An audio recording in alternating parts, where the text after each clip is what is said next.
The ad also suggested that he is a pal of a terrorist. That refers, of course, to Bill Ayers, who was part of the anti-Vietnam underground. The Weather People, I think, was the name of it. He's now a professor in Chicago. She suggested that they're pals. What about this whole thing, Senator? Of course, when Bill Ayers was active in the Weather Underground, Barack Obama was 8 years old. So I think that's really a stretch. I found it very shocking. And then I thought, you know, Barack Obama has gained a great deal of credibility and trust of the American people. He's leading in the polls. He's leading in most of the battleground states. And this is going to be a month, I think, of character assassination. And so the Republican position is to try to assassinate Barack Obama's character. All right, there you have it, folks. The question and the answer by Bob Schieffer, who pretended he never heard of the Weather Underground. He thought they called them the Weather People. And and Dianne Feinstein answering that Barack Obama was 8 years old on CBS Face the Nation. Joining us once again, and of course he was one of the first people that came to my mind when I heard Sarah Palin rip the palling around between Obama and William Ayers, is a man who, when he was a 9-year-old kid living just outside of New York City, had his house firebombed by the Weather People. Yeah, the Weather People, that's it. And William Ayers and Barack Obama's buddy. And he is joining us now, Yonkers City Councilman John Murtaugh, who's running for the New York State Assembly, right? New York State Senate. Senate. I knew I had it wrong. That's why I said right. Anyway, John Murtaugh joins us, and welcome back to the show, John. Thank you, Steve. How are you today? I'm all right. To listen to Schieffer, say what were they called? The Weather People? I mean, what is he? I don't even want to say what I want to say. I mean, how could he be the host of Face the Nation and never heard of the Weather Underground and the Weathermen? I mean, what does he mean, the Weather People? Well, Steve, you and I both know that that's really absurd and more than a little disingenuous. And I have to admit, I get a charge out of the mainstream media who have ignored this issue for months upon months upon months. Now they sort of hatch it in the New York Times last Saturday and then pretend that it's a terrible thing that the Republicans want to talk about. I know. And they, of course, they interpret the New York Times story to say there is no relationship. There was no relationship. You got the campaign coming on today, and where they once said that they were friends, now they say they don't even hardly know each other. They just passed each other by. If all you knew was the article that the Times wrote on Saturday, you might actually believe that. But anyone who has looked at the issue, as you have, as I have, and if I dare say someone who's lived it for the last close to 40 years, knows that that's far from the truth. The relationship is continuous for the better part of 2 or more decades. It's been an ongoing relationship with countless angles. Now, I want you to explain to the people, because I'm thankful to say, getting new listeners. I want you to tell the folks out there why you're so riled up, why it bothers you and offends you so greatly that Barack Obama has this relationship and has had it for so many years, dating back, to his first fundraiser for, and maybe before, for the Illinois State Senate that was held in the living room of the Ayers and his wife. Anyway, tell the folks what happened to you.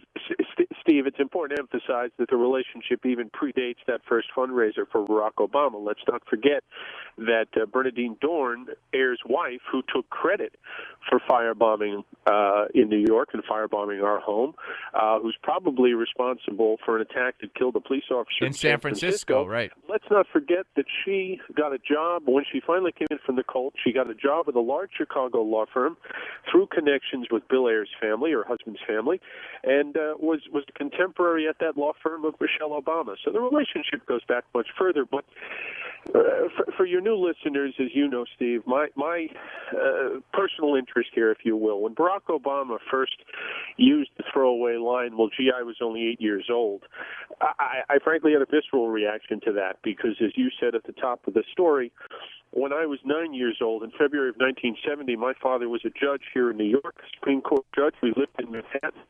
And a weekend in February of 1970, our home was firebombed while we were asleep in the house.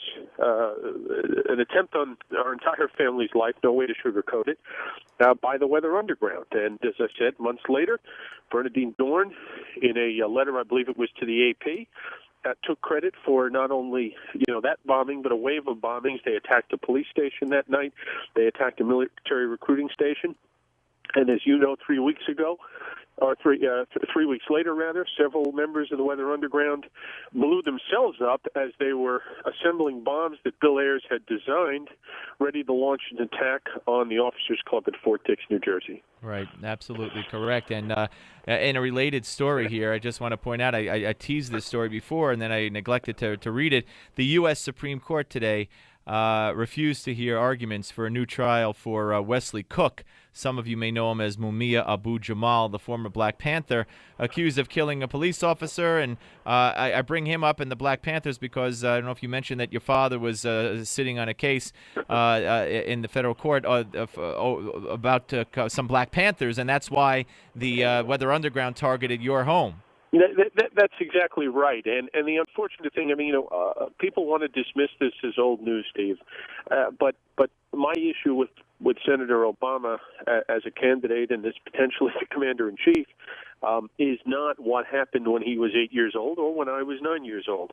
My concern is what his ongoing relationship with such an individual who you and I know has not only never renounced terror activities, but indeed, as recently as 5 or 6 years ago, was still advocating such activities.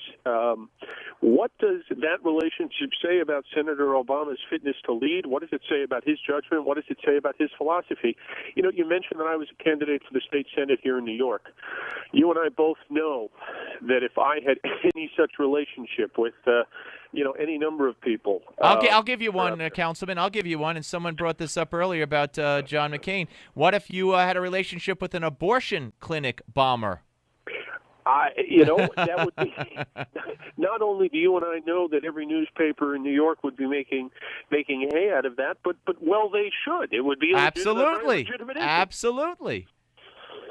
No, you're absolutely right, and we're talking to Yonkers City Councilman John Murtaugh, who hopefully will become a state senator from New York State here on the Steve Malzberg Show. They try to pass themselves off, and you heard Bob Schieffer refer to him as before he mentioned the weather people, which I think was either something from he's confusing them with the village people, or maybe that was the name of some planet dwellers on a Star Trek episode. But anyway, he said, anti-war, anti-Vietnam, and so many people are under the impression that that's all these people were anti-war. But again, bombing your house had nothing to do with the war. They were supporting the Black Panthers. They were a revolutionary group in their formation, and they were sworn to the destruction of the government. That's it, Steve. They were not anti-Vietnam. They were anti-America. It's as simple as that. And if you read any of the writings later on of Dorn or of Ayers or of any of these folks, there's one woman, Kathy Wilkerson, who was directly involved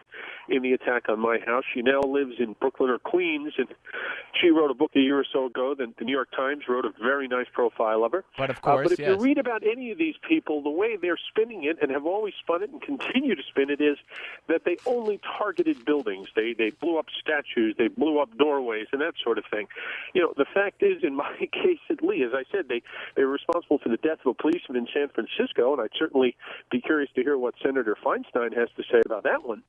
But in our case, there's no question. You had a mother, a father, and 3 children sound asleep in their beds in a private home, and these people tried to blow us up. There's no way around the simple facts. Yeah, and again, your phone number has been given out to the communications director for the RNC, to the head of the New Jersey, one of the workers on the New Jersey campaign who has a lot of influence. And I told them that we got to get you out there in an ad, especially now. We got to get you out there talking about this. If the media won't pick up on it and have you out, then the campaign has to pay to have you come into people's living rooms on on a TV commercial because, you put a face on who William Ayers is. I'm sorry to say, and regrettably it's the case, but you absolutely do. And people around America just don't know who William Ayers is yet. I'm sorry, they just don't. And if they don't want to talk to me, they should talk to my 83-year-old mother because she lived it too. Well, there you go. Maybe one day we'll put her on with you. Hey, good luck in the. Tell the people, the district, and the towns that you would represent in the Senate. Thank you, Steve. I'm running in the 35th State Senate District.